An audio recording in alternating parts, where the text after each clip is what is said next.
Hello and welcome to CricketNext YouTube channel. I'm Vineet Ramakrishnan. With me is Sahil Malhotra, and a lot is happening on the cricket field of it actually. And no, we are not talking about the Indian cricket team and the Gautam Gambhir saga.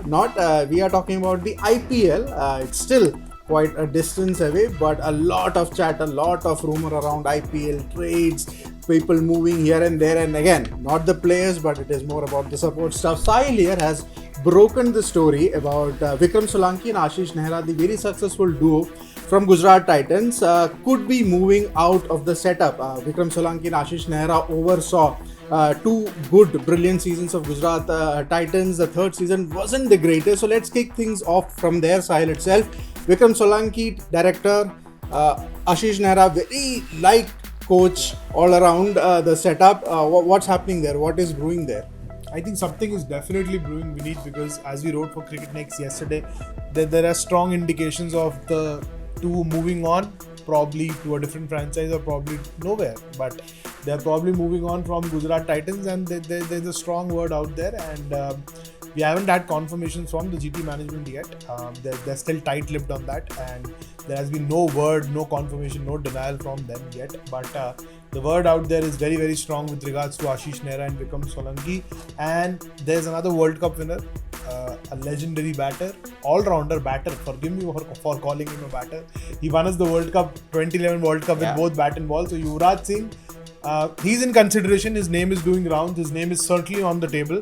I wouldn't say phone calls have been made or messages have been exchanged, but that name is pretty much on the table, and discussions are already underway between the men who matter in the franchise, and they probably will be making those calls if and when required. But as of now, Ashish Nehra and Vikram Solanki are very likely to be on their way out. Very likely to be on their way out, and it's very difficult.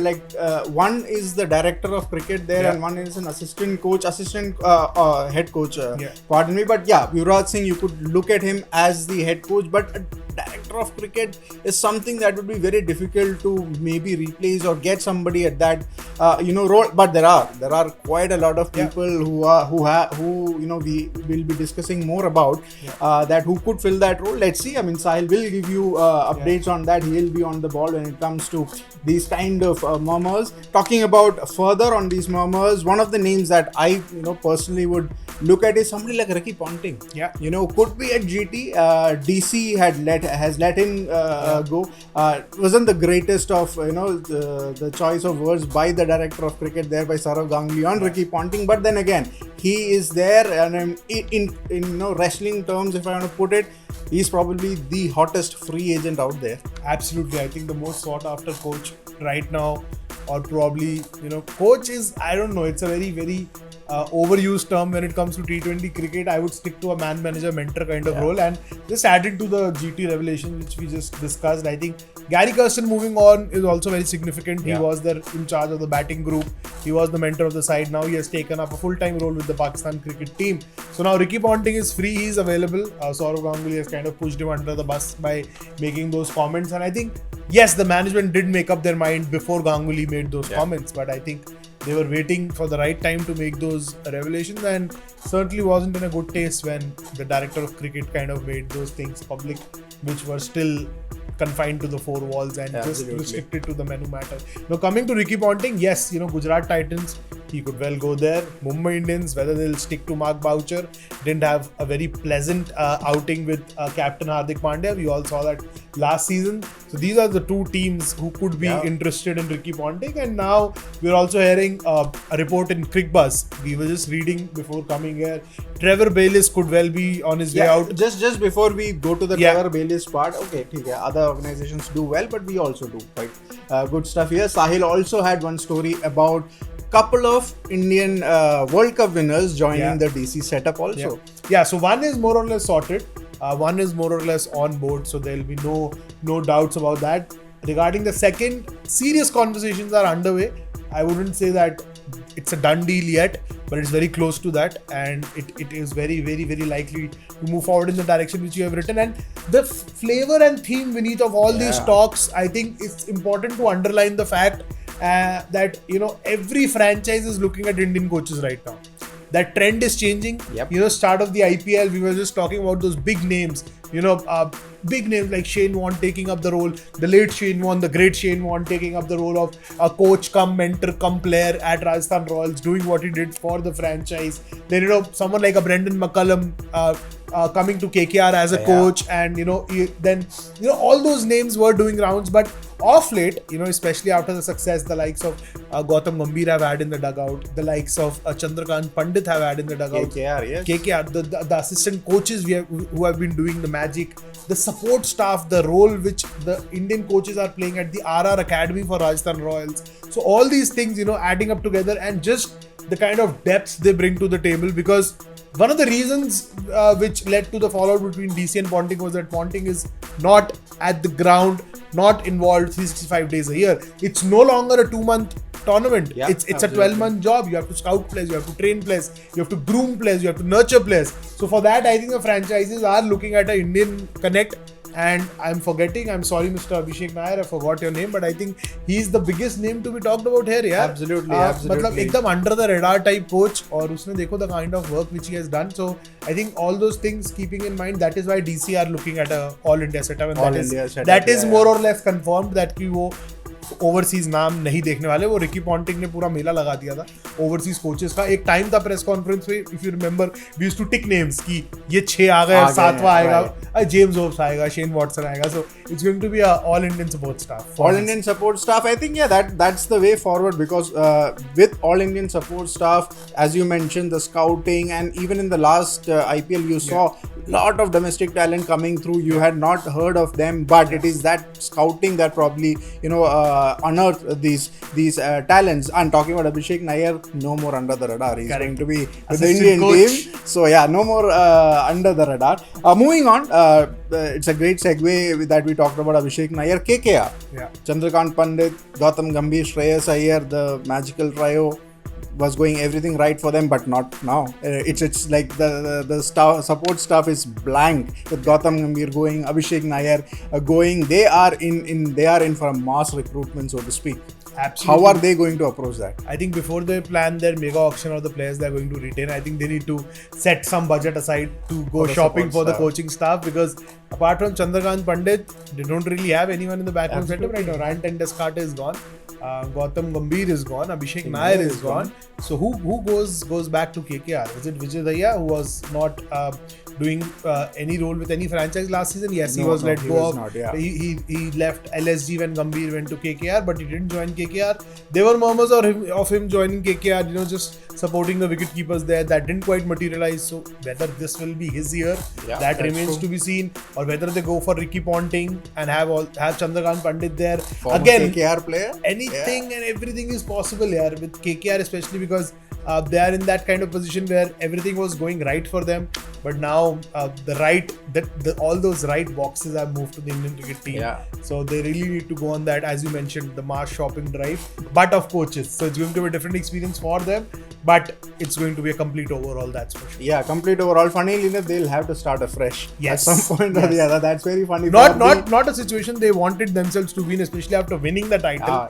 That to press the reset button, especially in the backroom staff, is not an ideal experience for any side. And somebody, when we talk about reset button, someone who probably are pushing that reset button every year is Punjab Kings. And you did mention about Trevor Bayliss moving out. Look, Bayliss as a coach is quite credited that way. Like 2 IPL winning teams, he was World Cup winning also, if I'm not wrong. But it's just not working out for PBKS, and we are hearing murmurs about a former India cricketer who was part of that PBKS setup could be back again, Sanjay Bangar.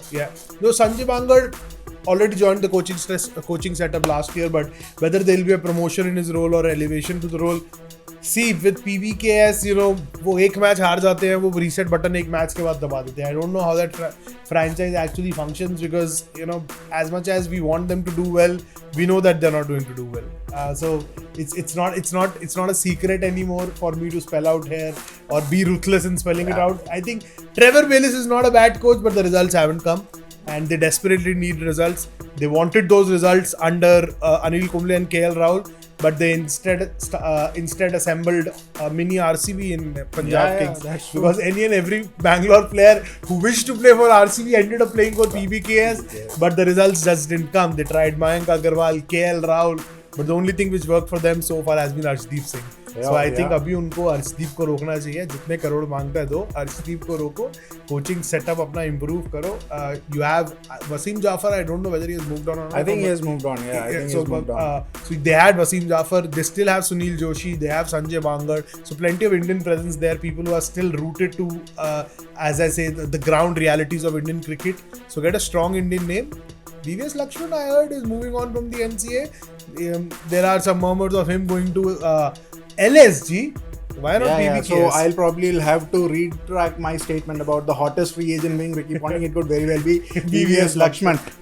You mentioned about LSG as well. Quite interesting. Langer, he was talking about, he was in a couple of podcasts right after the IPL. He said that he's very much looking to come back, and that is the kind of feelers that he has got. They have got Lance Klusner. They've got an all overseas setup, LSG, and that they're also. I mean, you're also hearing murmurs about KL Rahul not being part of LSG and this and that. There could be overhaul, in that setup as well. Absolutely, and with KL Rahul, as we were discussing earlier in the day when we had that cricket chopal underway at the 24th floor of our office, where we were discussing who could go where. So we had those permutations in mind, and we'll do a special segment on that closer to that meeting between the IPL owners and the BCCI, planned for July 30th or 31st, not finalized yet. But before that, I think LSG again they're panicking. They're panicking, and with KL Rahul completely, there has been a fallout with the franchise. Otherwise, I don't think they've done that badly under him. They've qualified for 2 out of 3 shots they had at playoffs, and they nearly qualified for the third. It's just that they were tactically not strong enough in the second half of the IPL this season. Otherwise, they could have well qualified for the third playoff. And probably it was more of an optics where they were overshadowed by that Goenka, Rahul case, and plus focusing on Rahul, his batting and all. But overall, look, credible leader, led the team well. He had the players also had some good performances there. So it's more about the optics for LSG more than anything else, which leaves us with one team to discuss, and that is Rajasthan Royals. One of the big names, and we are leaving the last one, the best one for the last, and that is the name of Rahul Dravid. It's very, very strong rumors, very likely to be back with the Rajasthan Royals setup. That memory of Rahul Dravid throwing his cap down, that's probably become one of the iconic images of IPL. Not in the right way, but yeah, Rahul Dravid, having left that India job, he's pretty much free. 2 months stint here, back to his, the team that he likes. The philosophy also is pretty much what Dravid, looks for as well. That could be, going well for Rajasthan Royals. You just mentioned that image of Rahul throwing his cap. I think if there's ever a biopic or a documentary made on Rahul, it should start with the shot of Dravid throwing his cap and end with the shot of him lifting the World Cup. I think it will be like poetic start and end to Rahul Dravid's journey, and what a phenomenal run he has had with the Indian cricket team. I think often we have been too critical because we were so desperate for that trophy, but now that that trophy was won, when you look back at his career and coaching stint, India did reasonably well under him, reaching to WTC finals, then World Cup finals, losing just one game, winning the Asia Cup. Yes, there were some T20 World Cup hiccups, but the side was trying to get to terms to the ruthlessness of the format, and when they did, they ended up winning the trophy. Now Rahul Dravid, Rajasthan Royals, I think to me is a no-brainer. It can't get more straightforward, more simpler than this. This association is not something which involves a lot of permutations and combinations. He enjoys a lot of good trust and faith with the owners, and the discussions have already happened.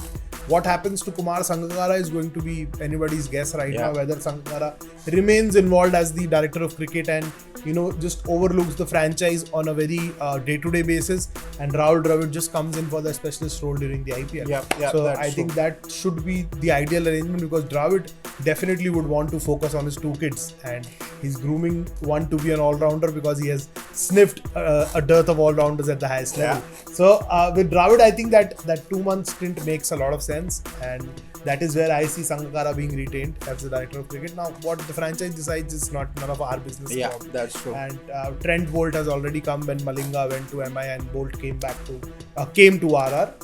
Dishant Yagnik is there, and they all have a very strong coaching staff assembled at their RR High Performance Center. So let's see. Not a lot of shake-up expected there, but if Dravid decides to bring his good friends Vikram Rathore and Paras Mamre also in the setup, then we are in for a big overall. So that was something that I wanted to end the show with. You have the India bowling and the batting coach free right now. Where do you see these guys going? These would be the hot properties, or are these guys taking a backseat, saying that we've done enough of the tourings and all, we probably want to take a backseat maybe next year, or you could see them with the franchisees they say in 2025 itself? I think they have around 8 months probably to sit in that back seat before the IPL gets underway.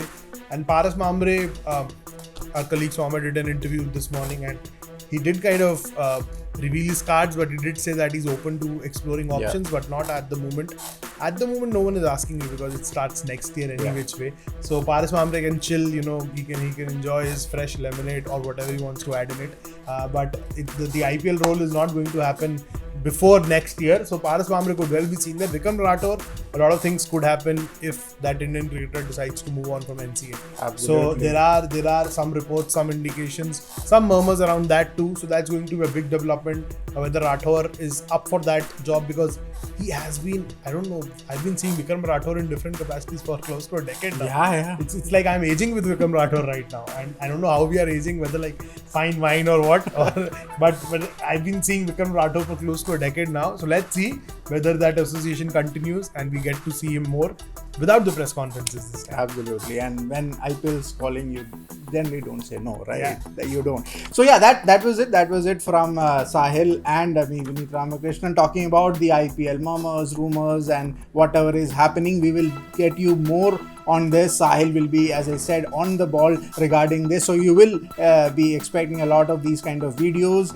So that's it from us, guys. If you like this video, please do like, subscribe, and share CricketNext YouTube channel. Thank you very much.